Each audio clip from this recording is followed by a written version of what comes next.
Canada کا income tax system اکثر لوگوں کو کافی پیچیدہ لگتا ہے نا؟ خاص طور پر جب امتحان سر پر ہوں۔ لیکن فکر کی کوئی بات نہیں، اس پورے تجزیے میں ہم اسی پیچیدہ سسٹم کو بالکل آسان قدم بقدم توڑ کر سمجھیں گے تاکہ امتحان کی تیاری بہترین ہو سکے۔ تو سوال یہ پیدا ہوتا ہے کہ آخر یہ پورا حساب کتاب ہوتا کیسے ہے؟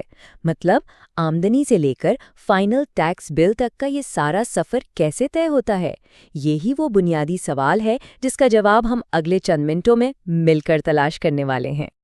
تو چلیں ایک نظر ڈالتے ہیں کہ ہم اس سفر کو کیسے طے کریں گے۔ سب سے پہلے ہم ٹیکسیشن کا پورا بلیو پرنٹ سمجھیں گے، پھر دیکھیں گے کہ کل آمدنی کیسے بنتی ہے۔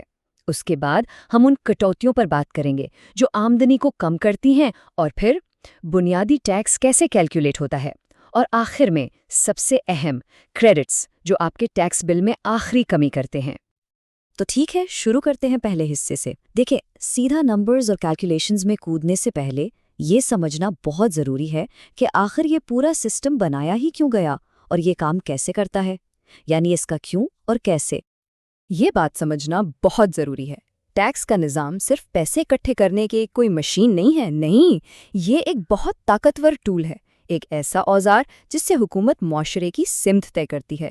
یہ اچھی چیزوں کی حوصلہ افزائی کرتا ہے، جیسے ریٹائرمنٹ کے لیے بچت کرنا، اور دوسری طرف کچھ چیزوں کی حوصلہ شکنی کرتا ہے، جیسے تمباکو نوشی۔ اچھا، اب اس سلائیڈ پر خاص توجہ دیں۔ یہ سمجھیں کہ یہ امتحان میں کامیابی کا ایک طرح سے فارمولا ہے۔ صرف 4 قدم: کل آمدنی، اس میں سے کٹوتیاں مائنس کریں، پھر جو بچا اس پر ٹیکس کا حساب لگائیں، اور آخر میں کریڈٹس مائنس کر دیں۔ اگر یہ 4 قدم ذہن میں بیٹھ گئے تو سمجھے آدھا کام تو ہو گیا۔ چلیں اب اس سفر کا پہلا قدم اٹھاتے ہیں۔ سب کچھ شروع ہوتا ہے کل آمدنی سے۔ تو آئیے دیکھتے ہیں کہ حکومت کی نظر میں کون کون سی چیزیں انکم یعنی آمدنی میں شمار ہوتی ہیں۔ بنیادی طور پر آمدنی کی 4 بڑی قسمیں ہیں۔ ایک تو ملازمت سے آنے والی تنخواہ وغیرہ، دوسری کاروباری آمدنی، تیسری سرمایہ کاری سے جیسے سود یا کرایہ، اور چوتھی ہے کیپٹل گینز یعنی اثاثے بیچنے سے منافع۔ اور یہاں سب سے اہم بات کیا ہے؟ وہ یہ کہ ٹیکس کا نظام ان چاروں کے ساتھ ایک جیسا سلوک نہیں کرتا، اور یہی فرق سمجھنا امتحان کے لیے بے حد ضروری ہے۔ یہ نمبر 50%، اسے ذہن میں بالکل پکا کر لیں۔ امتحان میں اس سے متعلق سوال آنے کا بہت زیادہ امکان ہے۔ جب بھی کوئی اثاثہ بیچ کر منافع کمایا جاتا ہے، جسے کیپٹل گین کہتے ہیں، تو حکومت پورے منافع پر ٹیکس نہیں لگاتی۔ نہیں، صرف اس کے آدھے حصے کو آمدنی میں شامل کیا جاتا ہے۔ یہ بہت بڑی رعایت ہے۔ یہاں فرق بالکل صاف نظر آ رہا ہے۔ کاروباری منافع 100% قابل ٹیکس ہے، لیکن کیپٹل گین کا صرف 50%۔ اسی طرح اگر کاروبار میں نقصان ہو تو اسے کسی بھی دوسری آمدنی سے مائنس کیا جا سکتا ہے، لیکن کیپٹل نقصان وہ صرف کیپٹل گین کے خلاف ہی سیٹ ہو سکتا ہے۔ یہ ایک بہت اہم فرق ہے جو اکثر لوگوں کو کنفیوز کرتا ہے، اور امتحان میں اس پر سوال آنا تقریباً یقینی ہے۔ ٹھیک ہے، تو ہم نے اپنی کل آمدنی تو اکٹھی کر لی، اب باری ہے اسے کم کرنے کی، اور اس کے لیے ہمارا پہلا ہتھیار یا پہلا ٹول ہے ڈڈکشنز۔ یہ وہ چیزیں ہیں جو ٹیکس لگنے سے پہلے ہی ہماری آمدنی کو کم کر دیتی ہیں۔ تو یہ ٹیکس ڈڈکشن آخر ہے کیا؟ بہت آسان الفاظ میں، یہ وہ رقم ہے جسے ٹیکس کا حساب لگانے سے پہلے کل آمدنی سے مائنس کر دیا جاتا ہے۔ اور اس کا فائدہ کسے زیادہ ہوتا ہے؟ جس کی آمدنی زیادہ ہو، کیونکہ وہ اونچے ٹیکس بریکٹ میں ہوتا ہے، تو ڈڈکشن سے اس کے ٹیکس میں اتنی ہی زیادہ بچت ہوتی ہے۔ یہ کچھ عام ڈڈکشنز کی مثالیں ہیں جن کے بارے میں امتحان کے لیے معلوم ہونا چاہیے، جیسے کہ RSSP میں پیسے ڈالنا، یہ ریٹائرمنٹ کی بچت کے لیے ہے، یا پھر یونین کی فیس، بچوں کی دیکھ بھال کے اخراجات، اور اگر کام کے لیے دوسرے شہر منتقل ہونا پڑے تو اس کے اخراجات بھی۔ اب ہم پہنچ گئے ہیں کیلکولیشن کے بالکل مرکز میں۔ دیکھیں، کینیڈا کا ٹیکس سسٹم پروگریسو ہے۔ اس کا کیا مطلب ہے؟ بہت سادہ، جتنا زیادہ کمائیں گے اتنا ہی زیادہ فیصد ٹیکس دیں گے۔ اسے سیڑھیوں کی طرح سمجھیں، جیسے جیسے اوپر جاتے ہیں ہر قدم پر چڑھائی مشکل ہوتی جاتی ہے، یعنی ٹیکس کی شرح بڑھتی جاتی ہے۔ یہ 2020 کے وفاقی ٹیکس بریکٹس کی ایک مثال ہے، اور یہاں ایک بہت بڑی غلط فہمی کو دور کرنا ضروری ہے۔ اگر کوئی سب سے اونچے بریکٹ میں ہے تو اس کا یہ مطلب ہرگز نہیں کہ اس کی ساری آمدنی پر 33% ٹیکس لگے گا۔ نہیں، بالکل نہیں، بلکہ آمدنی کے مختلف حصوں پر الگ الگ شرحیں لاگو ہوتی ہیں۔ اور یہ مثال بالکل صاف بتا دیتی ہے کہ یہ سسٹم کام کیسے کرتا ہے۔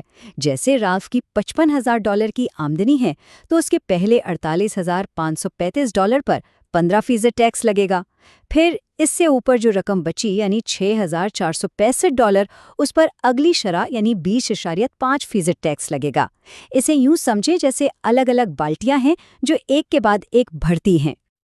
اچھا، اب یہ دو ریٹس کا فرق سمجھنا بہت ضروری ہے۔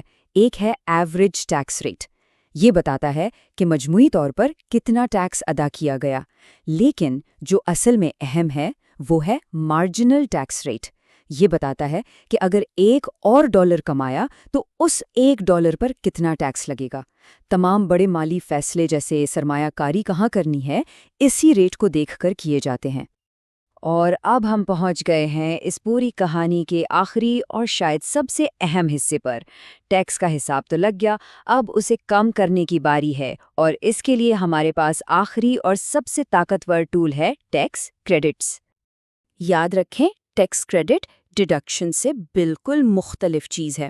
یہ آمدنی کو کم نہیں کرتا، یہ سیدھا آپ کے ٹیکس بل پر حملہ کرتا ہے اور اسے کم کر دیتا ہے۔ مطلب یہ کہ $1 کا کریڈٹ سیدھا سیدھا $1 کی بچت ہے۔ اس سے فرق نہیں پڑتا کہ آمدنی کتنی ہے۔ اگر اس پورے تجزیے میں سے صرف ایک بات یاد رکھنی ہو تو وہ یہ ہے، یہ کسی بھی ٹیکس امتحان کے لیے سب سے اہم فرق ہے۔ ڈیڈکشنز آمدنی کو کم کرتی ہیں جبکہ کریڈٹس ٹیکس کو کم کرتے ہیں۔ ایک ٹیکس لگنے سے پہلے کام کرتا ہے، دوسرا ٹیکس لگنے کے بعد۔ یہ بنیادی فرق کبھی نہیں بھولنا۔ یہ کچھ عام نان ریفنڈیبل کریڈٹس کی فہرست ہے۔ نان ریفنڈیبل کا مطلب سیدھا سا ہے، یہ کریڈٹس آپ کے ٹیکس کو 0 تک تو لا سکتے ہیں لیکن 0 سے نیچے نہیں لے جا سکتے، یعنی حکومت آپ کو پیسے واپس نہیں کرے گی۔ ان میں سب سے عام ہے بیسک پرسنل اماؤنٹ۔ یہ ہر ایک کو ملتا ہے تاکہ ایک خاص حد تک آمدنی ٹیکس سے محفوظ رہے۔ چلیں تو امتحان سے پہلے ایک فوری خلاصہ کر لیں۔ یہ 4 باتیں ذہن میں رکھنی ہیں۔ نمبر 1، وہ 4 قدموں والا سفر، کل آمدنی سے نیٹ ٹیکس تک۔ نمبر 2، ڈیڈکشن اور کریڈٹ کا فرق، ایک آمدنی کم کرتا ہے، دوسرا ٹیکس۔ نمبر 3، کینیڈا کا سسٹم پروگریسو ہے، یعنی سیڑھیوں والا۔ اور نمبر 4، کیپٹل گین کا صرف 50% حصہ ہی ٹیکس کے دائرے میں آتا ہے۔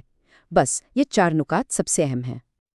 اور آخر میں سب سے اہم بات، یہ سب کچھ، یہ ڈیڈکشنز، کریڈٹس، بریکٹس، یہ سب سیکھنے کا مقصد کیا ہے؟ مقصد صرف ایک ہے، ٹیکس ادا کرنے کے بعد جیب میں زیادہ سے زیادہ پیسہ بچے۔ اصل ہدف صرف ٹیکس بچانا نہیں بلکہ اپنی مالی حالت کو بہتر بنانا اور دولت میں اضافہ کرنا ہے۔ تو اب جب کہ ہم نے یہ سارا مکینکس سمجھ لیا ہے، اصل سوال یہ اٹھتا ہے کہ اس علم کو ایک حکمت عملی کے طور پر کیسے استعمال کیا جائے؟ وہ کون سی بہترین منصوبہ بندی ہے جس سے قانونی طور پر ٹیکس کے بعد کی دولت کو زیادہ سے زیادہ کیا جا سکے؟ یہی وہ مقام ہے جہاں صرف ٹیکس فائل کرنے سے آگے بڑھ کر حقیقی مالیاتی منصوبہ بندی شروع ہوتی ہے۔ اس سوال پر ضرور سوچیے گا۔